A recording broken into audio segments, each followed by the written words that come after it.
প্রিয়ন আসসালামু আলাইকুম। আমি মাহির আহমেদ সিয়াম আপনাদের মাঝে আজকে নিয়ে এসেছি আমাদের যুক্তিবিদ্যার প্রথম পত্রের ক্লাস। এবং এই ক্লাসের মাধ্যমে আমরা বুঝতে পারবো যে কিভাবে যুক্তিবিদ্যার উৎপত্তি হয়েছে, কিভাবে যুক্তিবিদ্যা আমাদেরকে সত্যকে সন্ধান করতে সাহায্য করে এবং মিথ্যাকে পরিহার করতে সাহায্য করে। যুক্তিবিদ্যা শুধুমাত্র একটি বিজ্ঞান বা কলা নয়, যুক্তিবিদ্যা উভয়। কিছু কিছু বিজ্ঞানীর মতে যুক্তিবিদ্যা বিজ্ঞান ও কলা উভয়, কিছু কিছু যুক্তিবিদের মতে যুক্তিবিদ্যা শুধুমাত্র বিজ্ঞান, আবার কিছু কিছু যুক্তিবিদের মতে যুক্তিবিদ্যা শুধুমাত্র একটি কলা। তাহলে চলুন শুরু করা যাক আজকে আমাদের ক্লাস। দেখা যাক আমরা কি কি শিখতে পারি। প্রথমত এখানে কিছু বিষয় লেখা আছে যে লজিক, লোজাইক, লগোস। এখন আমরা সর্বপ্রথম কিভাবে মনে রাখবো, দেখুন লজিক। লজিক শব্দটি ইংলিশ শব্দ, লজিক শব্দটি এসেছে হচ্ছে গ্রিক শব্দ লোজাইক থেকে, লোজাইক থেকে লজিক এসেছে, এবং আমাদের এই গ্রিক শব্দ লগোস থেকে আবার লজিক মানে লোজাইক এসেছে। এখন তাহলে আমরা দেখতে পারি বিবর্তন হয়েছে কিভাবে। প্রথমে ছিল লগোস, লগোসের পর লোজাইক, লোজাইকের পর লজিক। তাহলে এখন এখানে আমরা দেখতে পাই যে লগোস শব্দটির অর্থ কি। তাহলে আমরা আজকে বুঝতে পারবো যে লগোস অর্থ হচ্ছে চিন্তা বা ভাষা। আমরা যুক্তিবিদ্যা বলতে বুঝি যে যুক্তিবিদ্যা হচ্ছে ভাষায় প্রকাশিত চিন্তার বিজ্ঞান। আবার যুক্তিবিদ্যার যে মূল বা প্রধান আলোচ্য বিষয় সেটি হচ্ছে অনুমান। যুক্তিবিদ্যা কিন্তু অনুমানকে কেন্দ্র করে সত্যকে নির্ভর করে, সত্যকে প্রতিষ্ঠা করার চেষ্টা করে। তাহলে এখানে আমরা তিনটি বিষয় এখানে আমরা দেখতে পাচ্ছি, স্মৃতি, কল্পনা, অনুমান। এখন স্মৃতি বলতে আমরা কি বুঝি? স্মৃতি বলতে আমরা বুঝি যে আমাদের সাথে ঘটে যাওয়া কোনো অবান্তর অভিজ্ঞতার কথা আমরা ধারণা করতে পারি, যে সেটাকে আমরা স্মৃতি বলতে পারি। সেই স্মৃতিকে তারপর আমরা বলতে পারি কল্পনা। কল্পনা কি? কল্পনা বলতে আমরা বুঝি যে আমাদের মনে মনে আমরা যেটা একটা রূপকথার কাহিনীর মতো যেটাকে তৈরি করি সেটাকে আমরা কল্পনা বলতে পারি। এবার পরবর্তীতে যুক্তিবিদ্যার মূল আলোচ্য বিষয় হচ্ছে কি, যেটা অনুমান। এই অনুমান জিনিসটা কি? এক কথায় আমরা বলতে পারি অনুমান হচ্ছে কোনো জানা বিষয়ের উপর ভিত্তি করে। যেমন একটা বিষয় আমি জানি, সেই বিষয়ের উপর ভিত্তি করে আমি ভবিষ্যতের কিছুকে জানার চেষ্টা করতে পারি, কিন্তু আমি যে সম্পূর্ণ সফল হব এটা আমরা বলতে পারছি না। তাহলে চলুন আরও কিছু জেনে নেওয়া যাক। যুক্তিবিদ্যার জনক হিসেবে আমরা যাকে চিনি তিনি হচ্ছেন আমাদের গ্রিক দার্শনিক অ্যারিস্টটল। এখন আমাদের মনে একটা ধারণা অবশ্যই হয় যে অ্যারিস্টটল কত কিছুর জনক। আসলেই অ্যারিস্টটলের অবদান অনেক। গ্রিক দার্শনিক অ্যারিস্টটল তিনি রাষ্ট্রবিজ্ঞানের জনক, তিনি যুক্তিবিদ্যার জনক। রাষ্ট্রবিজ্ঞানের জনকের ক্ষেত্রেও তিনি অনেক তথ্য উন্মোচন করেছেন, আবার যুক্তিবিদ্যার ক্ষেত্রেও তিনি অনেক তথ্যই উন্মোচন করেছেন, যে কারণে তাকে যুক্তিবিদ্যার জনক বলা হয়।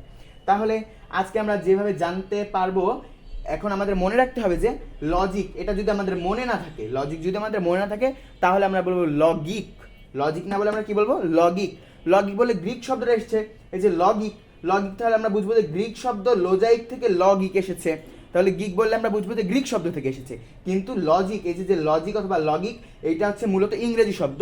আর এই যে লজাইক, লজাইকটা হচ্ছে গ্রিক শব্দ, গ্রিক শব্দ লজাইক। অতঃপর যেটা লগোস, লগোস হচ্ছে গ্রিক শব্দ। এখন এই লগোসটা তো আমরা প্রথমেই জেনেছি চিন্তা বা ভাষা। তাহলে আমরা যুক্তিবিদ্যাকে বলতে পারি কি? যুক্তিবিদ্যা হলো ভাষায় প্রকাশিত চিন্তার বিজ্ঞান। এখন আমরা বলতে পারি যে যুক্তিবিদ্যা কি শুধুমাত্র একটি বিজ্ঞান? না, কারণ বিভিন্ন যুক্তিবিদগণ বিভিন্ন মতবাদ দিয়েছেন।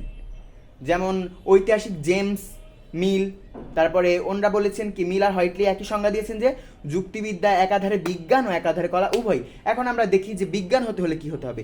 বিজ্ঞান হতে হলে অবশ্যই তাতে বিবরণের কিছু বিষয় থাকতে হবে, যে ওটা কোন ভিত্তিক বিজ্ঞান। মানে বিজ্ঞান হতে হলে তো তাকে অবশ্যই একটা বিষয় হতে হবে। আর যদি কলা হতে হয়, কলা হতে হলে তাকে বাস্তবে রূপ দিতে হবে, বাস্তবে রূপ দিতে হবে, তাহলে আমরা ওটাকে বলতে পারি কলা। আর বিজ্ঞান কি? যে বিষয়বস্তুর উপর আমরা গবেষণা করব, ওই গবেষণার বিষয়বস্তুটাই হচ্ছে বিজ্ঞান। তাহলে যুক্তিবিদ্যা আমরা একাধারে বলতে পারি যুক্তিবিদ্যা বিজ্ঞান ও কলা উভয়ই, যুক্তিবিদ্যা শুধুমাত্র একটি বিজ্ঞান, যুক্তিবিদ্যা শুধুমাত্র একটি কলা। তাহলে চলুন, যদি আমাদের পরীক্ষায় কিছুই কমন না পড়ে, যদি আমাদের একটা প্রশ্ন আসে যে যুক্তিবিদ্যা কি, আমরা কিভাবে তা সলভ করব, তাহলে আমরা যেভাবে সলভ করব সেটা হচ্ছে যে, এটা তো আমরা বুঝতে পেরেছি, তাই তো? এটা আমরা বুঝতে পেরেছি। তাহলে এটা আমরা এখন ক্লিন করি। ক্লিন করে এখন আমরা যে সংজ্ঞাটা দিব, ওই সংজ্ঞাটা আমাদের যদি একান্তই কোনো কিছু না পারি, আমরা যে যুক্তিবিদ্যা কি এটা সংজ্ঞাটা আমরা পারছি না, তাহলে আমরা এই সংজ্ঞা হিসেবে লিখতে পারি যুক্তিবিদ্যা হলো, যুক্তিবিদ্যা হলো ভাষায় প্রকাশিত, ভাষায় প্রকাশিত চিন্তার বিজ্ঞান। যুক্তিবিদ্যা হলো ভাষায় প্রকাশিত চিন্তার বিজ্ঞান, এই তো। তাহলে এখন আমরা দেখতে পাচ্ছি যে যুক্তিবিদ্যা হলো ভাষায় প্রকাশিত চিন্তার বিজ্ঞান। এখন আমরা বলতে পারি যে কিভাবে ভাষায় প্রকাশিত চিন্তার বিজ্ঞান। যুক্তিবিদ্যা মূলত কি? আমরা ফার্স্টে জেনেছি যে লগস অর্থ হচ্ছে চিন্তা বা ভাষা। তাহলে এই যে চিন্তা, এই যে চিন্তা আবার ভাষা, তাহলে ভাষায় প্রকাশিত চিন্তার বিজ্ঞান। যুক্তিবিদ্যা হলো ভাষায় প্রকাশিত চিন্তার বিজ্ঞান। তাহলে ভাষা কি? ভাষা আমরা যেটা বলি এটা আমাদের ভাষা। ভাষা কিভাবে গঠিত হয়? বাক্যের সমন্বয়। বাক্য কিভাবে গঠিত হয়? কিছু শব্দের সমন্বয়। কিছু শব্দ কিভাবে গঠিত হয়? বর্ণ বা অক্ষরের সমন্বয়। আর অক্ষর কিভাবে গঠিত হয়? ধ্বনির সমন্বয়। তাহলে ভাষায় প্রকাশিত চিন্তার বিজ্ঞান। এখন চিন্তার বিজ্ঞান বলতে কি, আমরা যদি একটা নতুন বিষয় স্টার্ট করি তাহলে অবশ্যই তার ভিতরে আমাদের চিন্তা জিনিসটাকে খোঁজা লাগবে। আমরা যদি চিন্তা না করি তাহলে কি আমরা বুঝতে পারবো যে কোনটা চিন্তার বিজ্ঞান আর কোনটা চিন্তা ছাড়া বিজ্ঞান? চিন্তা ছাড়া তো কোনো বিজ্ঞান আসলে সম্ভব না। তাহলে অতএব আমাদের ফার্স্টে জানতে হবে যে যুক্তিবিদ্যা হলো ভাষায় প্রকাশিত চিন্তার বিজ্ঞান। আর অনেক সংজ্ঞা আছে, কিন্তু এটা হচ্ছে কি, এটাকে আমরা বলতে পারি যে একটা কি বলে, মানে আমাদের মরার সময় পানির মতো বলতে পারি এটারে। যেমন আমরা ফার্স্টে মানে কিচ্ছু পারতেছি না, একটা আসছে যে যুক্তিবিদ্যা কি, আমরা কিছু পারতেছি না যে যুক্তিবিদ্যা জিনিসটা কি, কিভাবে আসছে আমরা কিছু জানি না, বছর ভরে তো পড়ি নাই, জানবো কেমনে? তাহলে এইটা আমরা জাস্ট এই প্যাটার্নটুকু একটু মনে রাখার চেষ্টা করবো যে যুক্তিবিদ্যা হচ্ছে ভাষায় প্রকাশিত চিন্তার বিজ্ঞান। জাস্ট আমরা এইটুকু মনে রাখবো। যদি আমরা এইটুকু মনে রাখতে পারি তাহলে যুক্তিবিদ্যায় এই মার্কটা ওঠানো আমার মনে হয় না যে অতিরিক্ত কঠিন হবে। অতএব যুক্তিবিদ্যা দার্শনিকগুলোর নাম আমরা জেনে নিই। যুক্তিবিদ্যার জনককে ফার্স্টে আমরা জানবো যে যুক্তিবিদ্যার জনক হচ্ছেন অ্যারিস্টটল। যুক্তিবিদ্যার জনক হচ্ছেন অ্যারিস্টটল। এখন এই যুক্তিবিদ্যা আবার কিছু যুগ আছে, এই যুগকে 4 ভাগে ভাগ করা যায়। কয় ভাগে? 4 ভাগে। তাহলে অ্যারিস্টটল হচ্ছেন প্রথম বা প্রাচীন যুগের যে জনক, একদম সৃষ্টিকর্তা বলি আমরা, যুক্তিবিদ্যার সৃষ্টিকর্তা, তিনি হচ্ছেন অ্যারিস্টটল। মধ্যযুগের যে সৃষ্টিকর্তা বা যুক্তিবিদ বা জনক, তার নাম হচ্ছে আল-ফারাবি। এই দুজনকে জনক বলে আখ্যায়িত করা যায়। কিন্তু তৃতীয় এবং চতুর্থ যে যুগ, সাম্প্রতিক যুগ আর আধুনিক যুগ, ফার্স্টে আমাদের আধুনিক যুগটা আসে। কেন? কারণ মধ্যযুগের পর হচ্ছে আধুনিক যুগ শুরু হয়। মধ্যযুগের পর আধুনিক যুগের যে ওইভাবে কোনো জনক পাওয়া যায় না, কারণ প্রথম দুজন তো যা জনক ওনারা তো সংজ্ঞা দিয়ে দিয়েছেন। এখন পরে যারা, তারা তো অবশ্যই সংজ্ঞা দিবেন, তারা তো জনক হতে পারবে না। কারণ যাবতীয় জনক হওয়ার জন্য যে বিষয়গুলো দরকার সেগুলো আমাদের অ্যারিস্টটল আর আল-ফারাবি বলে দিয়েছেন। এখন সাম্প্রতিক যুগ বলতে আমরা কি বুঝি? যে মধ্যযুগের শেষ, আধুনিক যুগের শেষ, আর বর্তমান যে যুগ চলমান। মানে আধুনিক যুগের শেষ হয়েছে, তারপর থেকে যে আমরা 2025-এ দাঁড়িয়েছি এবং সামনে যত যাব এটা কি নামে পরিচিত হবে? সাম্প্রতিক যুগ। যদি 2025 শেষ হয়ে যায়, 2025 যখন শেষ হয়ে যাবে তাহলে এটা আধুনিক যুগের ভিতরে পড়ে যাবে, কারণ এটা শেষ হয়ে গিয়েছে। আর আমরা 26-এ যেটা শুরু করব সেটাকে আমরা বলতে পারি সাম্প্রতিক যুগ।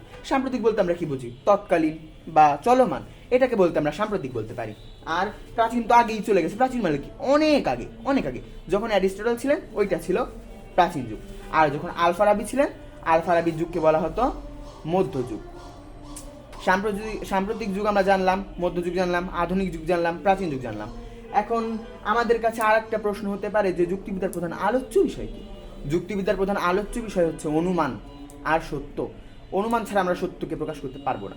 যুক্তিবিদ্যার প্রধান কাজ কিন্তু মিথ্যাকে পরিহার করা। এখানে মিথ্যার কোনো স্থান নেই, এখানে স্থান আছে একমাত্র সত্যের, বাস্তবের, এবং যেটা রিয়েলি মানে বাস্তবতায় আছে বা আমরা প্রকাশ করতে পেরেছি ওইটারে আমরা বলতে পারি যেটা রিয়াল। এখন এখানে আমরা কি শিখলাম এতক্ষণে? যে যুক্তিবিদ্যা যদি আমাদের কোনো সংজ্ঞাই কমন না পড়ে, আমরা এইটা লিখতে পারি যে যুক্তিবিদ্যা হলো ভাষায় প্রকাশিত চিন্তার বিজ্ঞান। যুক্তিবিদ্যা হলো ভাষায় প্রকাশিত চিন্তার বিজ্ঞান। এবার আমরা ফার্স্টে কি শিখছিলাম একবার আমরা মনে করি নেই। তাহলে আমরা ফার্স্টে শিখছিলাম কি? যে যুক্তিবিদ্যা গ্রিক শব্দ থেকে এসেছে, তাও 3টা বিবর্তনের মাধ্যমে। কি বিবর্তন? প্রথমে ছিল গ্রিক শব্দ লগস থেকে ছিল লোজাইক থেকে লজিক। এখন আমরা লজিক যদি মনে না রাখতে পারি তাহলে আমরা কি বলবো? লজিক। এটা আমরা শিখছি। গ্রিক বললেই তো গ্রিকটা চলে আসতেছে, তাই না? এখন তোমরা দেখো যে যখন তোমরা গ্রিক বলবে তোমাদের গ্রিক মনে চলে আসবে, আর গ্রিক মনে আসলে কি আসবে?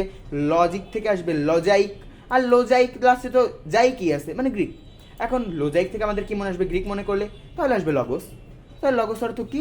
চিন্তা বা ভাষা। আর যুক্তিবিদ্যা হলো ভাষায় প্রকাশিত চিন্তার বিজ্ঞান। তাহলে আমরা কিছু বিষয় শিখতে পেলাম। এখন আমি তোমাদেরকে যেটা বলবো সেটা হচ্ছে কিছু উল্লেখযোগ্য যুক্তিবিদ্যার নাম আমি এখানে লিখে দিচ্ছি, তোমরা এটা মনে রাখবে, তাহলে তোমাদের জন্য সুবিধা হবে। এখন চলো তাহলে আরো নতুন কিছু শেখা যাক।